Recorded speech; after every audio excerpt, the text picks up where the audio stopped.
주시는 말씀 함께 은혜 나누겠습니다. 히브리서 12장 1절 3절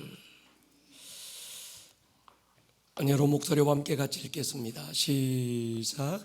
이러므로 우리에게 구름같이 둘러싼 허다한 증인들이 있으니 모든 무거운 것과 얽매이기 쉬운 죄를 벗어버리고 인내로써 우리 앞에 당한 경주를 하며 믿음의 주요 또 온전하게 하시는 이인 예수를 바라보자.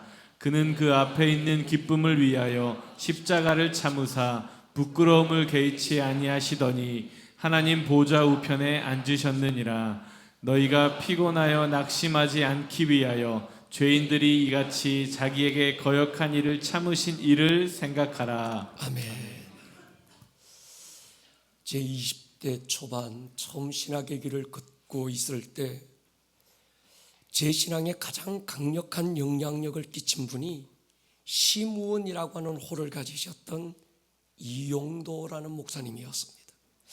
이분은 1901년도에 태어나서 1933년에 하나님께 부름받고 하늘로 가셔서요, 예수님처럼 33년 짧은 한 생애를 살고 가셨지만 한국 교회 안에 엄청난 발자국을 남긴 분이죠. 저만이 아니라 초창기 한국 교회에 깨어있던 주의 종들을 다시 깨우고 일으킨 분이 바로 이분이었습니다. 근데 제가 청년 시절 이분의 서간집을 읽으면서 영성을 막 만들어 갔는데 당시 이분의 서간집은 금지된 금서였습니다. 특히 신학생들에게는 이 책을 읽으면 큰일 나는 일이었어요. 한국 교회가 아직 교리적으로 신학적으로 정리가 안 되었던 시절이기 때문에 누가 조금 열심히 기도하고 막 하면 조금 이상한 거 아이가. 당시 순복음교회가 막 그 조영기 목사님이 처음 막 한국 교회 안에 막 파장을 일으킬 때 이단으로 낙인 찍은 게 손 들고 찬양하면 이단이었어요. 찬양할 때 박수 친다고 이단이라고 하더라고요. 방언한다고 이단이라고 낙인을 찍었습니다. 전통교회의 교리에서 조금이라도 벗어나면 용납될 수 없었던 한국교회의 그 안타까운 그 현실이 그때 있었습니다. 그럼에도 불구하고 신학을 시작하고 불같이 뜨거웠던 저에게 이분은 제가 닮고 싶고 배우고 싶었던 큰 바위 얼굴이었습니다. 이분의 영성의 핵심은 사랑이었어요. 이분의 서간집을 몰래 읽으면서 제 안에 어떻게 한 사람이 주님을 이렇게 사랑할 수 있을까? 또 사랑한다고 하더라도 그걸 어떻게 이렇게 절절하게 표현할 수 있을까? 이분은 시인이었던 것 같아요. 지금에서 보니까 그분 안에 신부의 영이 부어진 건데 당시 한국 교회의 이 종교적인 영성은 유교를 바탕으로 하고 있었기 때문에 어떤 이런 부분이 용납되기 좀 어려웠던, 그래서 많은 오해를 받은 분이 이분이었습니다. 이분에 대한 유명한 일화가 있습니다. 이분이 독립운동가였거든요. 독립운동을 하다가 서대문 구치소에서 옥고를 치르고 있는데 폐병으로 거의 죽게 된 거예요. 저러다가는 죽겠다 싶어서 석방을 해줍니다. 옥에서 나온 이분이 제일 먼저 집으로 간 게 아니라 교회로 달려가서 성도들과 함께 예배하는 거예요. 근데 찬양이 딱 끝나고 이제 이 목사님이 올라오셔서 설교를 해야 되는데 말씀이 없어요. 1시간 내내 이분이 울고만 있습니다. 그 앞에 계시던 장로님이 따라 울었고 권사님들이 뒤에서 따라 울고 온 성도들이 눈물바다가 된 거예요.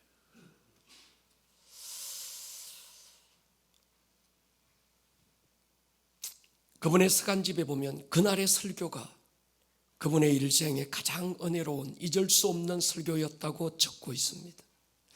또 한 번은 이분이 한겨울에 주님을 독대하기 위해서 산으로 올라가면서 제자들에게 당부를 했어요. 앞으로 3일간 내가 산꼭대기에 올라가서 주님을 만나고 올 건데 내가 내려올 때까지 누구도 나를 방해하지 마라.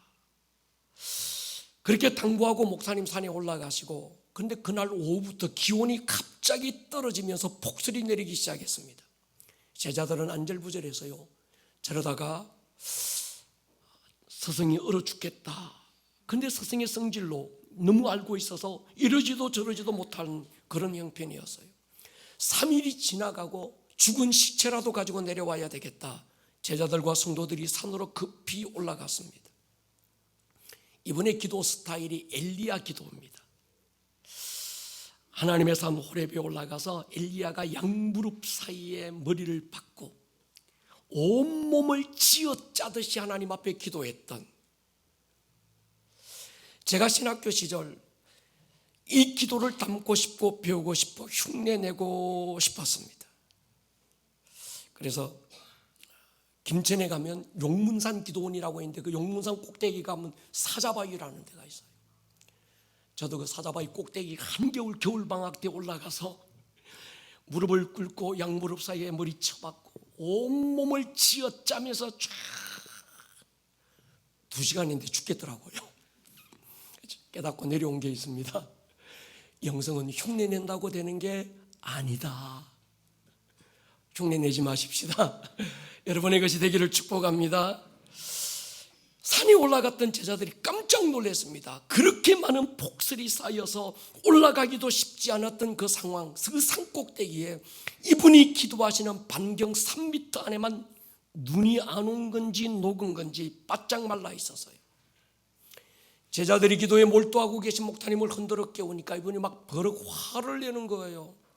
3일간은 누구도 나를 방해하지 말라고 그렇게 당부했는데 왜 니들이 지금 기도 시작하려고 하는데 방해하냐고.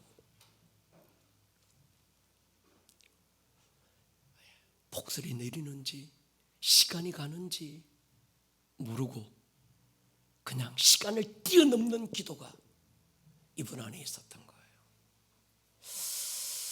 이분이 목이 항상 쉬어 있어서 때로는 손짓 발짓으로 설교를 하셨대요.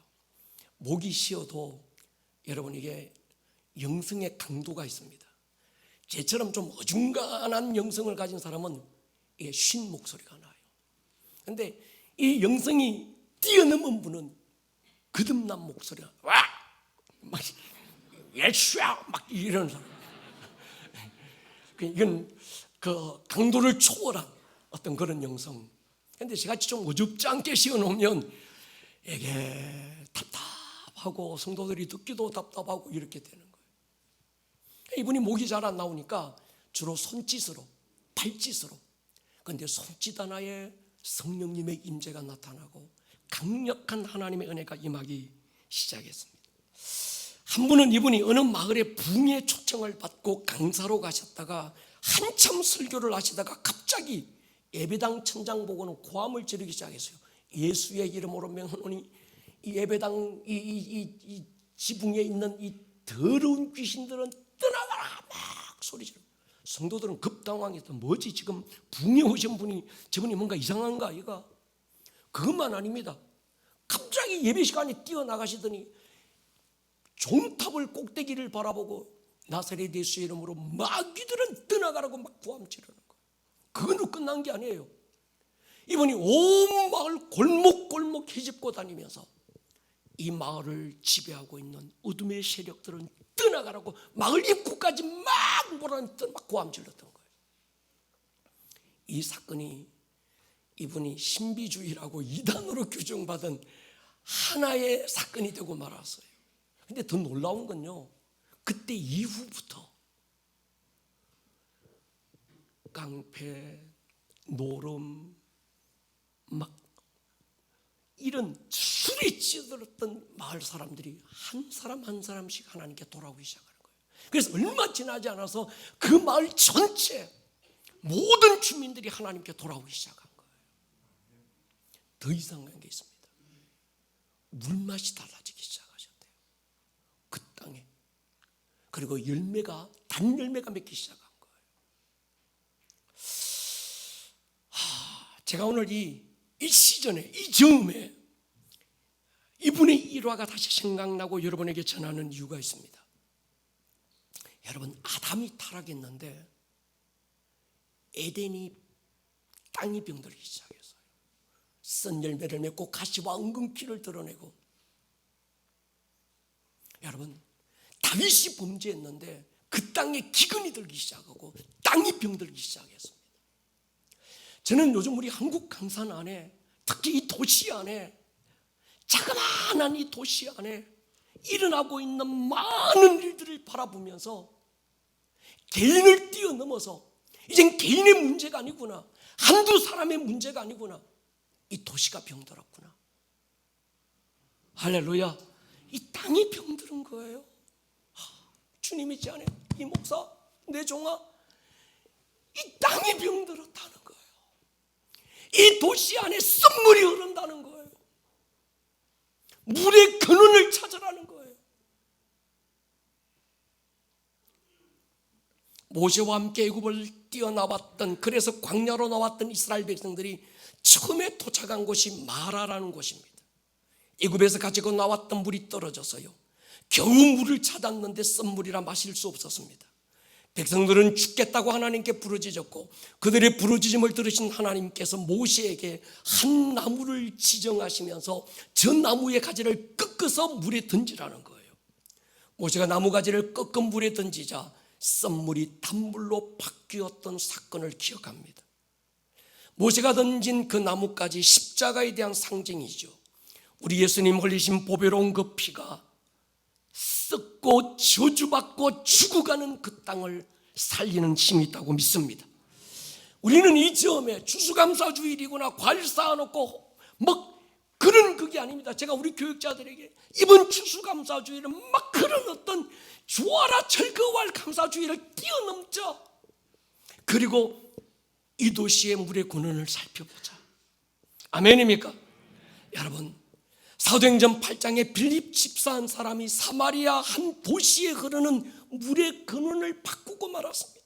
사도행전 19장에 바울과 성령 받은 12명의 성도들이 당시 신흥도시 에베소라는 한 도시의 영적 기류를 바꾸고 그 땅을 바꾸어 놓고 말았습니다. 저는 그렇게 생각합니다. 누구 잘못이냐, 누구 때문이냐, 그게 아닙니다.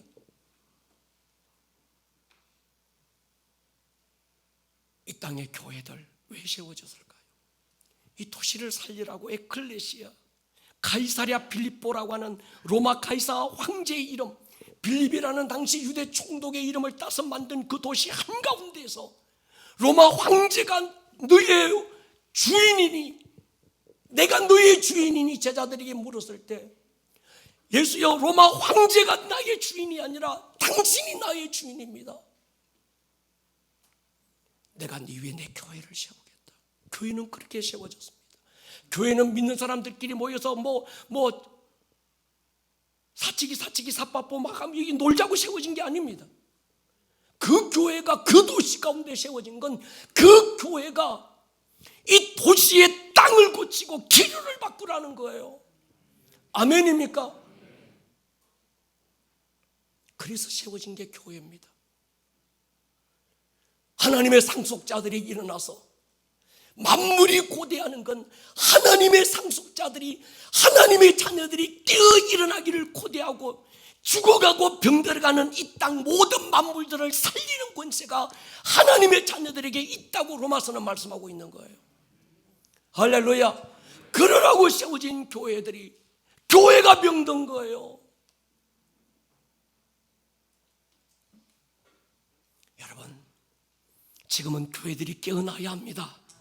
할렐루야. 지금 골든 타임입니다. 이때를 놓치면 안 된다는 절박함이 느껴지고 있습니다. 깨어난 교회와 부모 세대가 금식하고 엎드려서 묶이고 눌리고 숨조차 쉴 수 없어 파리해져가는 우리의 젊은 다음 세대들을 끌어안고 CPR을 해야 되지 않겠냐는 거예요. 아멘입니까? 여러분, 우리 교회는 다음 세대를 일으키고 살리라는 부름을 받았습니다. 우리 교회는 수평적 땅끝 이스라엘이 주 예수께 돌아오고 2000년 전 꺾여버렸던 십자가가 다시 그 땅 이스라엘 가운데 세워지고 그러라고 부름을 받았습니다.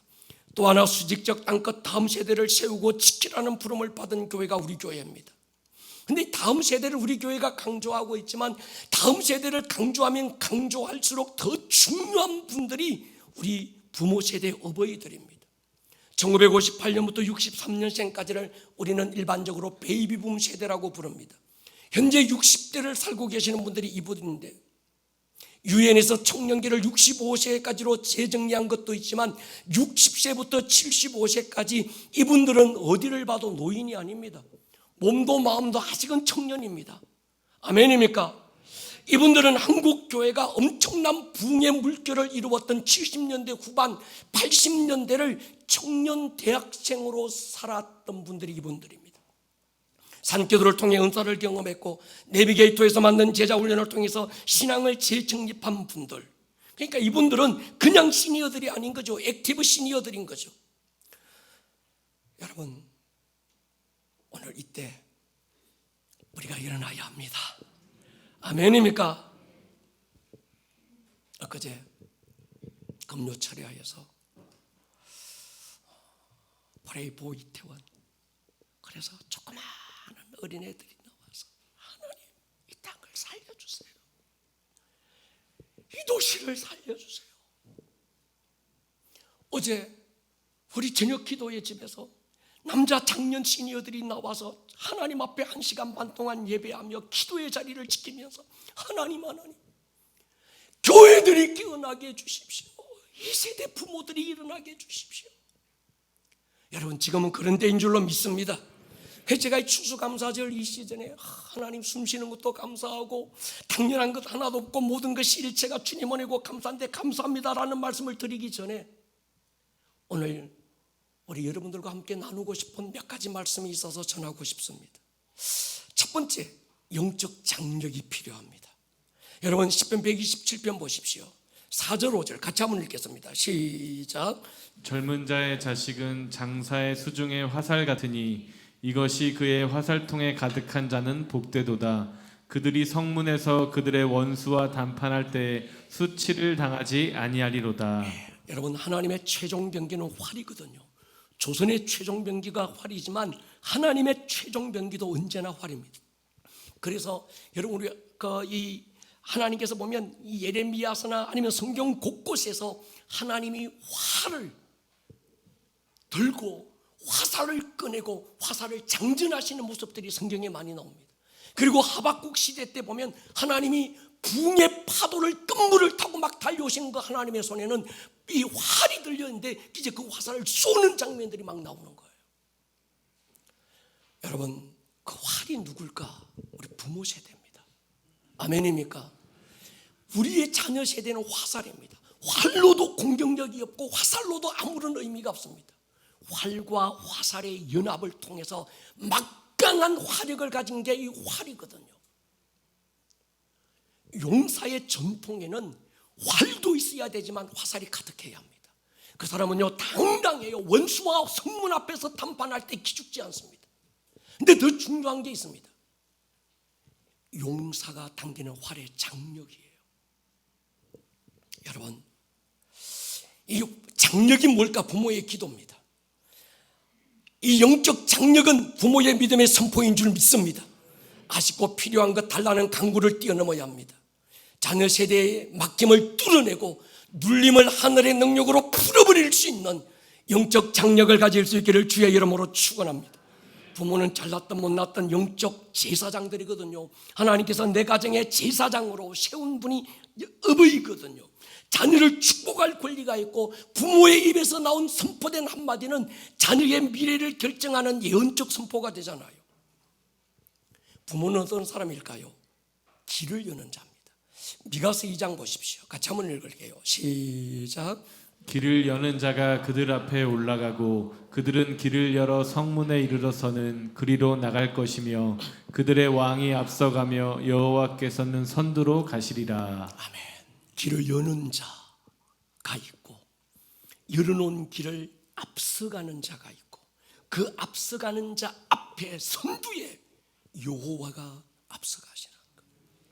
길을 여는 자, 우리 부모 세대인 줄 믿습니다. 여러분들이 성문을 열고 길을 열어서 언덕은 깎고 골짜기는 메워서 아스팔트 대로를 쫙 깔아서 그 길로 우리의 자녀 세대가 달려갈 수 있도록, 그러나 그 앞에 선두에 하나님이 서셔서 가는 그 은혜가 있기를 주의 이름으로 축원합니다. 로마가 강력한 건 길을 열었던 거예요. 전 세계 박스로만 어디든지 모든 세계가 로마로 오고 갈 수 있는 길을 연 거예요. 길을 여는 자, 우리가 될 수 있기를 축복합니다. 두 번째 굉장히 중요한 얘기인데, 하나님의 섭리를 우선해야 합니다. 여러분, 바울이 기도한 것처럼 부모의 속 사람이 성령의 능력으로 강건해야 합니다. 우리 그 사람이 후피하는 건 어쩔 수 없어요. 쟁기로 막을 길도 없고, 오는 세월 어떻게 막을 방법 없고, 가는 청춘을 붙들 길도 없습니다. 그러나 우리가 할 수 있는 게 있습니다. 우리의 속 사람은 날로 새롭기를 축복합니다.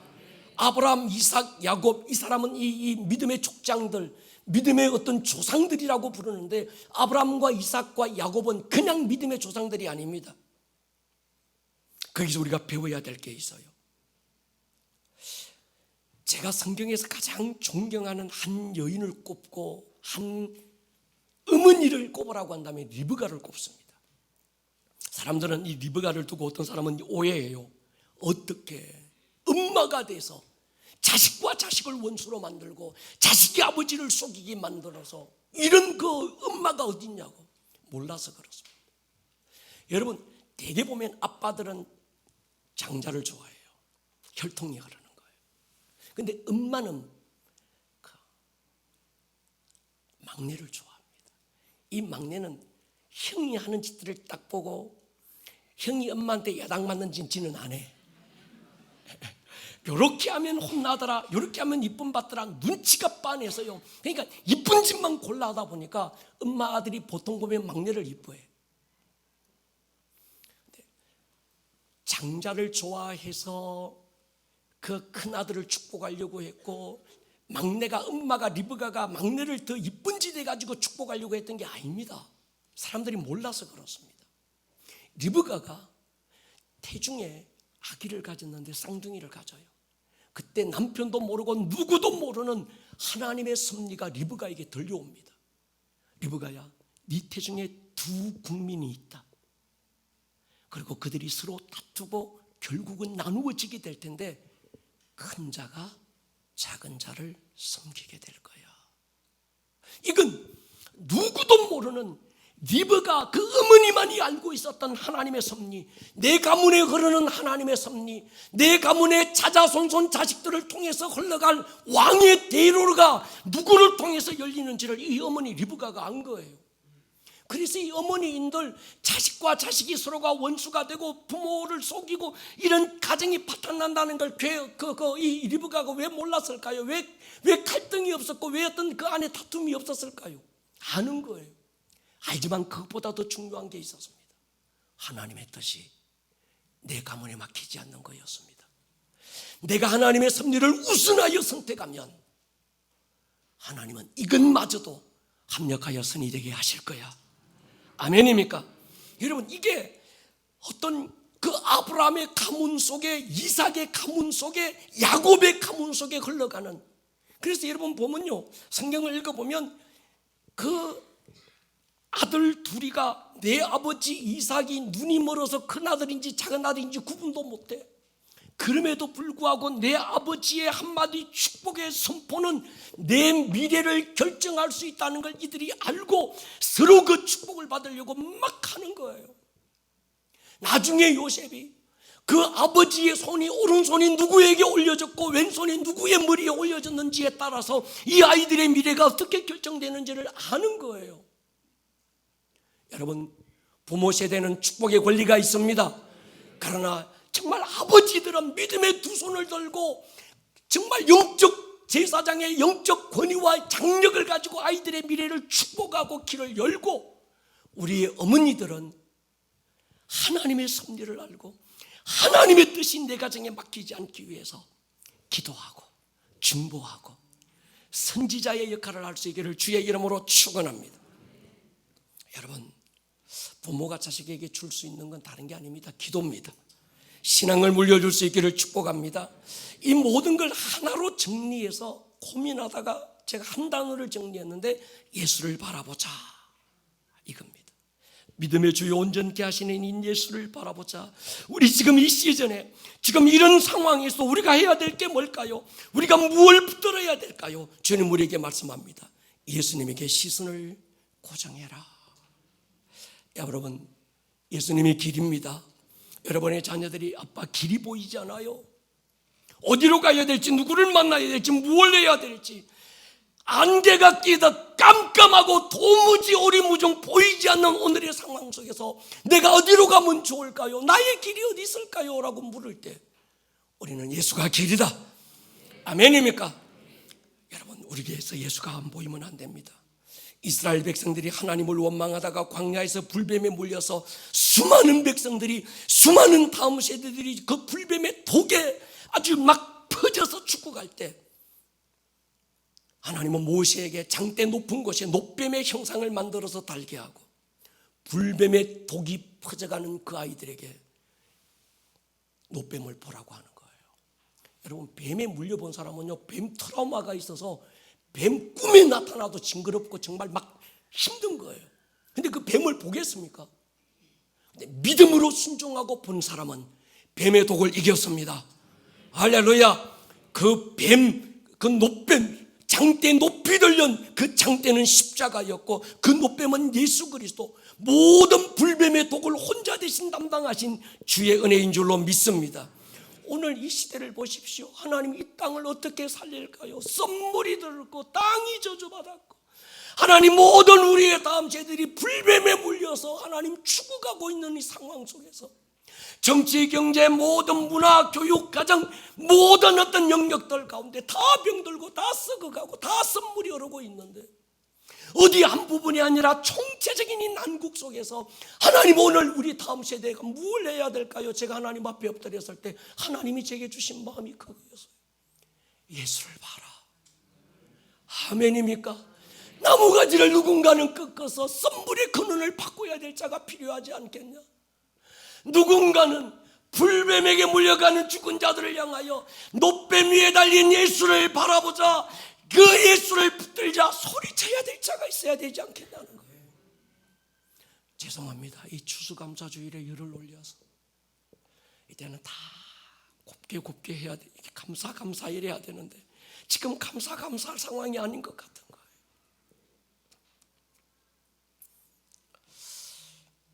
예수님이 하신 말씀이 있어요. 모세가 광야에서 뱀을 든 것 같이 인자도 덜려야 할 것이다. 풍랑을 만나 죽음의 위기를 만난 베드로 눈에 예수님이 보였을 때 풍랑이 두렵지 않았습니다. 몰아치는 풍랑을 짓밟고 앞으로 전진할 수 있었던 건 그의 눈에 예수가 보였기 때문입니다. 저는 그렇게 확신합니다. 목사님, 이런 상황 속에서 마스터키가 뭡니까? 예수다. 아멘입니까? 예수를 보자고 소리쳐야 합니다. 우리는 물어야 돼요. 지금 내 눈에 예수가 보이는가? 내 귀에 성령님의 음성이 들리는가? 내 영혼이 그분에게 진동하고 있는가? 무엇이 내 인생을 이끌고 견인하고 있고 무엇이 내 인생을 밀고 있는가? 여러분, 인생 그렇게 길지 않더라고요. 쓸데없는 거품 걷어내고 우리는 다시 한 번 더 진검승부해야 될 줄로 믿습니다. 오늘 우리가 읽었던 이 히브리서 12장은 11장과 연결된 겁니다. 히브리서 11장 믿음장이죠. 한 생에 믿음으로 살았던 믿음의 거장들 명예 전당입니다. 그래서 초반부는 믿음이 무언가, 하나님이 기뻐하시는 믿음은 도대체 어떤 믿음인가, 중반부 넘어가면서 후반부까지 믿음으로 살아냈던 사람들의 이름과 그들의 생애가 기록되었습니다. 아브라함은 믿음으로 갈 바를 알지 못하고 본토 친척 아비 집을 떠나서 하나님이 지시하는 곳으로 담대하게 두려움을 이기고 갔다. 믿음으로 모세는 바로 공주의 아들이라 칭함을 거절했고 하나님의 백성과 함께 고난받기를 잠시 죄악의 낙을 누리는 것보다도 좋아했다. 그리스도를 위하여 받는 수모를 애굽의 모든 부하보다 더 큰 재물로 여겼다. 이유가 뭐냐? 상 주시는 이인 예수를 보았기 때문이다. 그리고 33절부터 이렇게 기록합니다. 그들은 믿음으로 나라를 이기기도 하고 의를 행하기도 하고 약속받기도 하고 사자들의 입을 털어막기도 하고 불의 세력을 몰아기도 하고 칼날을 피하고 약한 가운데서도 강하게 되고 전쟁에 용감하고 이방 사람들의 진을 물리치기도 하고 여자들은 자기들의 죽은 자들을 부활로 받아들이기도 하고 어떤 이들은 더 좋은 부활을 얻기 위하여 오늘 심한 고문을 받되 구차히 풀려나기를 원치 않았고 어떤 이들은 조롱과 채찍일 뿐 아니라 결박과 옥에 갇히는 시련도 받았고, 톱으로 돌로 치는 것, 톱으로 켜는 것, 시험 칼로 죽임 당하고, 양과 염소의 가죽 뒤집어 쓰고 유리하고, 궁핍과 환난과 확대를 받았다. 그런데 이런 사람들은 어떤 사람이냐? 세상이 감당할 수 없는 사람. 아멘입니까? 믿음이 감당할 수 없게 합니다. 그러면서 12장에 넘어오면서 이러므로, 이 말은 뭔가 하면 결론적으로 그 말이에요. 그래서 히브리서 12장은 히브리서 11장 믿음의 결론입니다. 아브라함이 어떻게 본토 친척 아비 집을 떠날 때 갈 바를 알지 못한 채 당당하게 떠날 수 있었을까? 어떻게 백세에 얻은 아들을 모리아산 번제단에 올려드릴 수 있었을까? 모세가 어떻게 애굽의 모든 보화보다 하나님의 백성들과 함께 고난받는 걸 더 큰 제물로 여길 수 있었을까? 어떻게 그 연약한 여인들이 자기들의 죽음조차 부활로 받아들이고 오늘의 고문과 오늘의 여러 가지 환난과 고난도 구차히 피하려고 하지 않을 수 있었을까? 어떤 사람들은 조롱당하고 채찍당하고 결박과 옥에 갇힘 돌로 치고 톱으로 켜는 것, 양의 가죽 뒤집어 쓰고 광야에 유리하며 궁핍과 학대도 기쁨으로 그들이 감사할 수 있었을까? 결론적으로 뭡니까? 예수를 바라보자. 할렐루야. 우리가 이 세상을 이길 힘이 어디서 나올까요? 예수를 볼 때 오는 줄로 믿습니다. 상황 보지 마세요. 사람 보지 마세요. 그래서 어떻게, 무엇이 예수를 바라본다는 게 도대체 뭡니까? 제가 세 가지로 정리했습니다. 첫 번째는 내 삶의 기초를 어디에 세우고 있는가? 여러분, 기초가 중요합니다. 얼마나 화려하고 얼마나 대단하고 아름다운 집을 짓고 있는가 보다 더 중요한 게 있습니다. 그 집을 어디에 짓고 있느냐는 거예요. 모래 위에 집을 지으면 누구에게도 인생의 결정적인 순간은 오는데, 평소 때는 몰라라 결정적인 순간이 오면 그때는 드러난다는 거예요. 여러분, 반석 위에 짓기를 축복합니다. 예수가 반석인 줄로 믿습니다. 할렐루야. 예수로 시동을 걸고 예수로 출발하고 예수로 달리고 있는가? 내 인생의 결론이 정말 예수인가? 만약에 예수가 아니라면 우리는 다시 한 번 더 돌아볼 필요가 있지 않을까요? 두 번째는 예수가 유일한 목적인가? 내가 사는 이유, 돈을 벌고 직장에서 일하고 공부하는 목적이 정말 예수인가? 바울이 고린도서 10장에서 얘기했던 것처럼 먹든지 마시든지 무엇을 하든지. 빌립보 2장에서 그가 선포합니다.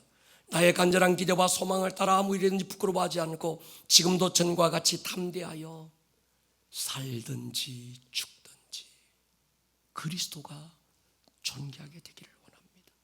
결론적으로 그가 던져요. 내게 사는 것이 그리스도라, 죽는 것도 유익한가? 바울의 이야기가 아니라 당신의 이야기인가? 그게 정말 나의 이야기가, 나의 고백이고 내 믿음의 선포인가? 먹든지 마시든지. 난 뭘 위해서 먹지? 오늘 내가 마시는 이유가 뭐지? 아침에 일어나고 움직이고 숨을 쉬고 오늘도 직장에서 돈을 벌고 학생들은 공부하는 이유가 뭐지? 죽든지 살든지. 사람들은 제게 그렇게 얘기할 거예요. 목사님 너무 극단적이고 너무 광신적인 얘기 아닙니까? 그것도 이 추수감사주일에 목사님 너무 막 극적으로 몰아가는 거 아닙니까? 여러분, 사랑은 극단을 요구하고 극단을 요구당합니다. 마음을 다하고 힘을 다하고 목숨을 다하여 주 너희 하나님을 사랑해라. 요한의 아들 시몬아, 네가 이 사람들보다 나를 더 사랑하니 누구든지 나보다 부모 형제 누구도 더 사랑하는 건 합당치 않다. 이게 극단이라면 당신 하나 위하여 십자가 높은 곳에서 가슴 찢고 피를 쏟으신 하나님의 사랑은 극단 아닙니까? 한 여인 옥합 떼뿌려서 주의 발에 쏟고 물이 불어서 주의 발을 닦았을 때 제자들은 극단이라고 얘기했어요. 근데 주님은 그게 사랑이라고 얘기한 거예요.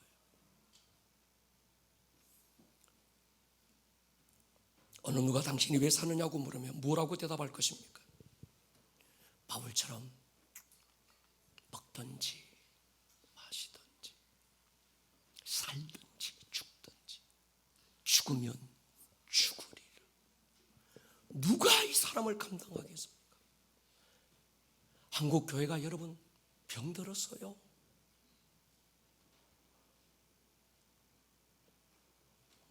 포도밭 쪽에서 올라오다 보면 옆에 조그마한 교회가 하나 있었어요. 근데 어느 날 그게 굿당이 돼서 오봉산당, 황해도 무슨 무당이 그 귀신을 받아가지고 오봉산 굿당이라고 주일 되면 저기서 깽가리 두드리고 돼지 삶아놓고 와. 우리 기독교 역사 100년이 넘었는데 기독교 역사 어디에도 절간 부수고 기도원 들어가고 무당이 살던 곳 아무도 안 가기를 두려워하는데 교회가 들어섰다는 얘기 많이 들었습니다. 근데 기독교 역사에 교회가 있던 그 자리에 다른 게 뭐 장사를 들어온 것도 아니고 무당이 구다로 왔다. 기독교 역사에 없던 얘기예요. 근데 여러분 이게 지금 일어나고 있는 거예요. 교회가 얼마나 힘이 없었으면. 제 어릴 때 그래서요, 정말 작두 타는 무당들이 있잖아요. 그냥 학습 배워서 하는 무당들 말고 정말 그 귀신이 들어가서 무당질하는 것들 보면요, 애 하나가 아무것도 모르고 주일학교 출석하는 애 하나가 아무것도 모르고 무당이 뭐 한다고 그러니까 그 놀러가서 그 자리만 있어도 무당들이 귀신이 그 역사를 못해. 그래서 이 가운데 지금 누가 예수 믿는 사람이 있다고 막 내쫓고 그랬던 거 있지 않냐는 거예요. 그런 얘기 못 들었습니까? 우리 앞집에 그 무당들이 있어서 맨날 우리 보고는 그 집 못 지나가게 했어요. 여러분, 그런데 교회가 얼마나 힘이 없었으면 교회 밀어내고 무당이 들어와요. 무당이 가짜든지 교회가 가짜든지, 교회가 진짜라면 무당이 못 들어올 거 아니에요.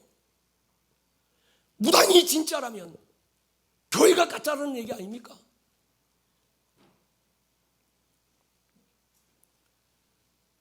오갈 때마다 내가 예수 피 뿌려요.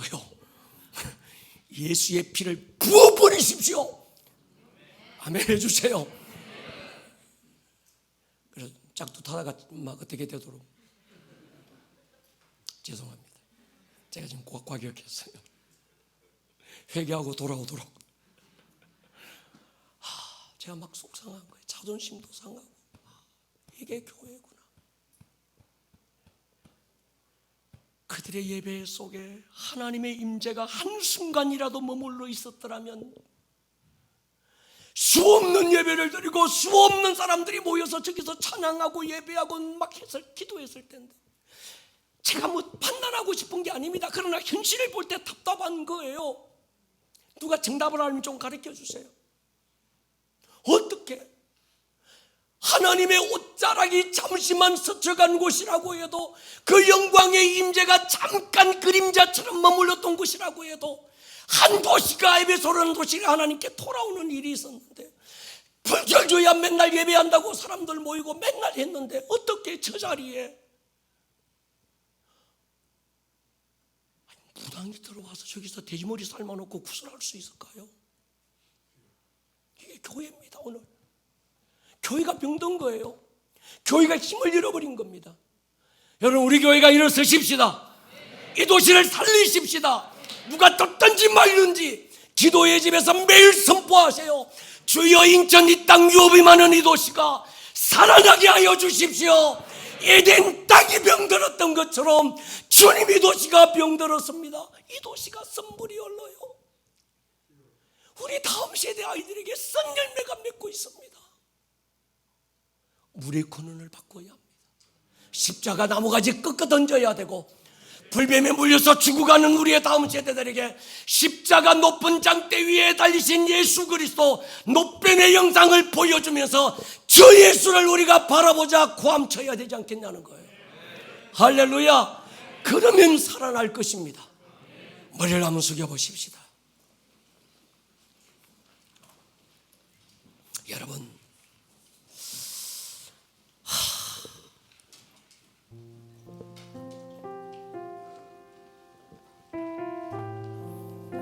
제가 TV를 못 봅니다.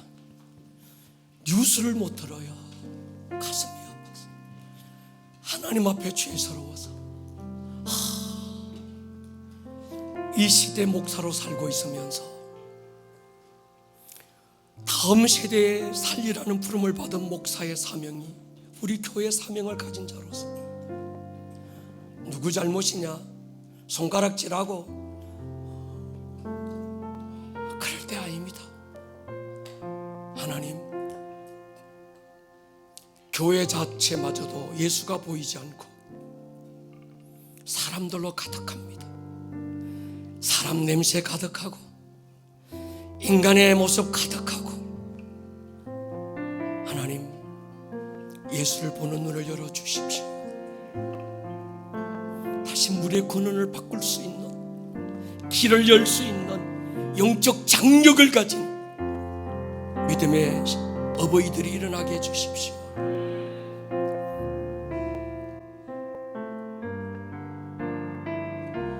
거친 바다 바라볼 때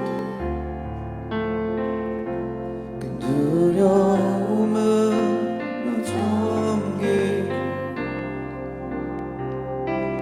모든 소망 사라지는 나의 마음 무너져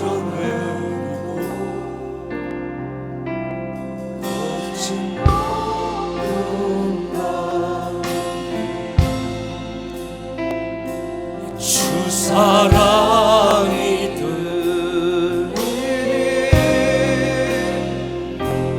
나의 작은 발걸음 주를 향해 내딛네. 깊은 곳에 나가 내 발을 두렵만 내려놓고 깊은 곳에 나 내 발을 뛰네.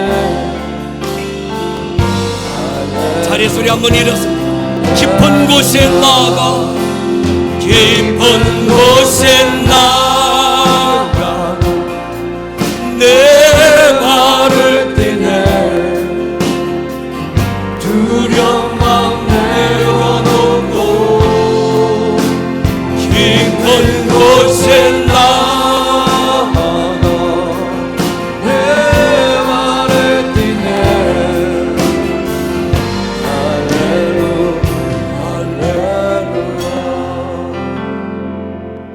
우리 시간 한번 기도하고 예배를 마치기 원합니다. 이 시간 기도하실 때 오늘 우리에게 아픈 마음이 필요합니다. 하나님, 내가 영적 장력을 잃었어요. 내 눈에도 길이 보이지 않는데 누구의 길을 내가 열 수 있을까요? 하나님, 물의 근원을 바꿀 힘이 내게 없습니다. 주 예수에게 있습니다. 사람들이 환난과 곤고와 어둠과 혼돈 속에 있을 때 누군가는 장대 높은 곳에 달리신 예수를 바라보자고, 그래야 산다고 소리칠 수 있어야 합니다. 주님, 우리가 그렇게 살기 원하고 우리 교회가 깨어있는 교회가 되기를 원합니다. 우리의 다음 세대들이 불뱀에 물려 죽어가고 하나님 썬물이 썬 열매를 맺고 있는 이 땅 이 도시를 살리는 힘이 주여 우리 믿음에 있사오니 주여 그 믿음으로 살게 하여 주십시오. 아멘. 주여 한번 부르고 통성으로 기도합니다. 주여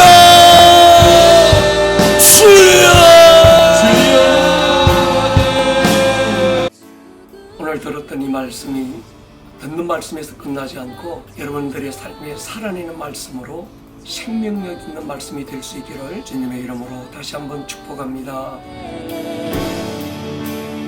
온